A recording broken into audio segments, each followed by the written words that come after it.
In our Speaker's Corner report, we hear from an Oshawa woman who admits to lying at a recent medical appointment, a lie she says may have saved her life.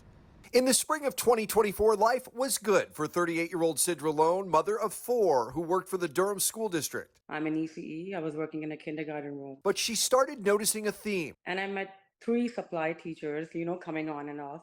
And they had breast cancer. They were getting chemos. And they were pretty young. So they were like, telling me, you should have a mammogram. Even though she had no symptoms, she tried to get one by going to a walk-in clinic. She checked my breast and she said, you have no lumps, anything. You don't need it. You're pretty young. Weeks later, she met another teacher recently diagnosed. It's like my inner voice. Yeah, keep on telling me, go get a mammogram. She then went to her family doctor. He said, do you have a family history?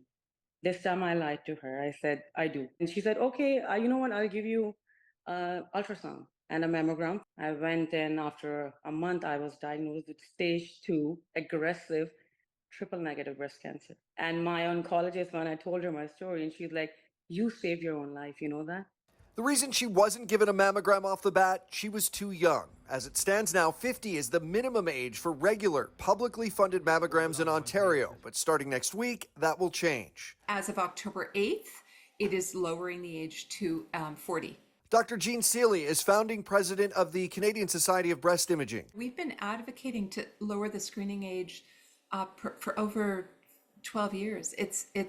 It's been a major change in policy. The incidence starts to really increase in your 40s. But Seeley's team published a report showing breast cancer has risen by 56% in women between the ages of 20 and 29 since 2001. We're seeing an increasing incidence, so we have to take note.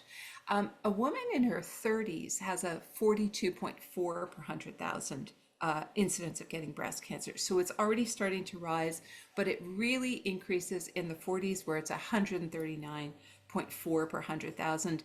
Dense Breast, a nonprofit organization, began a campaign called Not Too Young to raise awareness about this, showcasing Canadian women thought to be too young for screening who, like Lone, were diagnosed with breast cancer. But Seeley points out early mammograms for those without symptoms or family history aren't always recommended. Although the mammogram uses a fairly low dose of radiation, there is a higher risk if you're younger than 30. So we would only start at age 30 and older. But if a woman really wants to be screened and she has decided that she wants to take those risks, I think we should not be denying that opportunity. I felt like my lie saved my life. I had to lie. Yeah. I don't want any other woman to go through this. Early detection is the key. As always, if you have an issue, story, or question you'd like us to look into, love to hear from you. Reach out by visiting the Speaker's Corner tab on the City News website. Pat Taney, City News.